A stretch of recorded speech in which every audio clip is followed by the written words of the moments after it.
ప్రియులారా, బాగున్నారా? దేవుని వాక్యాన్ని క్రమంగా చదువుచున్నారా? ప్రార్థించుచున్నారా?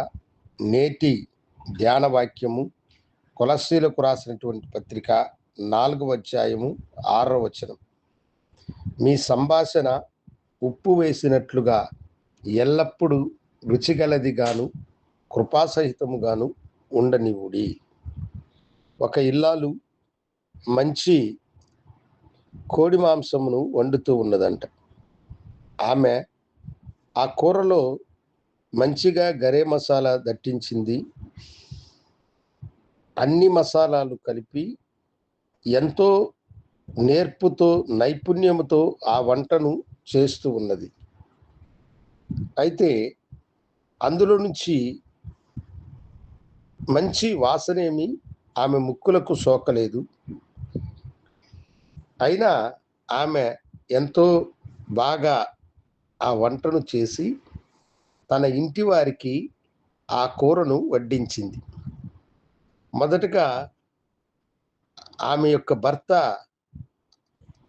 అన్నంలో కలుపుకొని ఆ కూరను తిన్న తర్వాత అతడు అన్నాడు, ఏమిటిది, రుచి పచి లేకుండా ఉన్నది అని తన నోట నుండి ఆయన పక్కకు ఉమ్మాడు.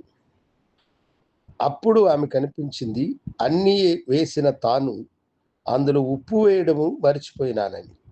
వెంటనే ఆమె కాస్త ఉప్పు తీసుకొని వచ్చి ఆ కూరలోనికి కలిపినప్పుడు అందులో ఉన్న రుచి అందులోనికి వచ్చింది. ఆ కూర సువాసనలు అందరికీ వారి ముక్కులకు సోకినాయి. ఉప్పు లేనటువంటిది, రుచి లేనటువంటిది. ఇక్కడ భక్తుడైన పౌలు మనతో చెప్పే మాట ఏమిటంటే, మన మాటలలో కూడా ఉప్పు వేసినట్లుగా రుచికరమైనవిగా ఉండాలని ఆయన అంటున్నాడు. కొందరు మాట్లాడినప్పుడు ఆ మాటలు ఇతరుల మనసులను గాయపరిచేటువంటివిగా ఉంటాయి. ఇతరుల హృదయాన్ని కృంగదీస్తూ ఉంటాయి, వేదన కలుగు చేస్తూ ఉంటాయి. నీ మాట వారి హృదయమునకు రుచికరమైనదిగా ఉండాలి అని భక్తుడు అంటూ ఉన్నాడు. గాయపడిన హృదయాన్ని మీ మాటలు ఓదార్చున్నట్లుగా ఉండాలి. వారి గాయాలను కట్టాలి. వారి వేదనను, వారి యొక్క కష్టమును తీర్చు మాటలుగా అవి ఉండాలి. యేసు మాటలలో శక్తి ఉన్నది. ఆయన మాటలు రుచికరమైనవి. ఆయన నీటిని ద్రాక్షారసముగా మార్చినప్పుడు ఆ ద్రాక్షారసములోనికి రంగు, రుచి వచ్చినట్లుగా మన మాటలు ఇతరుల యొక్క గాయపడిన హృదయమును ఓదార్చున్నట్లు ఉండాలి.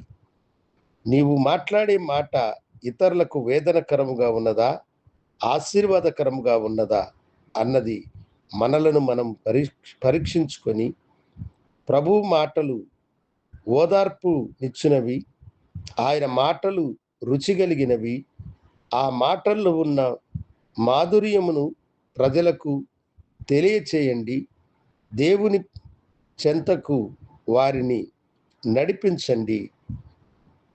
మీ మాటలలో దాడి లేకుండా, మీ మాటలు ఇతరులను గాయపరిచినవిగా ఉండకుండా జాగ్రత్త కలిగి దేవుని ప్రజలు తమ మాటలను ఆశీర్వాదకరంగా, రుచికరముగా ఉపయోగించాలని ప్రభు పేరట నేను మీకు తెలియచేస్తూ ఈ సందేశమును ముగిస్తున్నాను.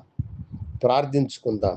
గనుడా, నీ బిడ్డల మాటలు రుచికరముగా ఉండడానికి సహాయం చేయండి.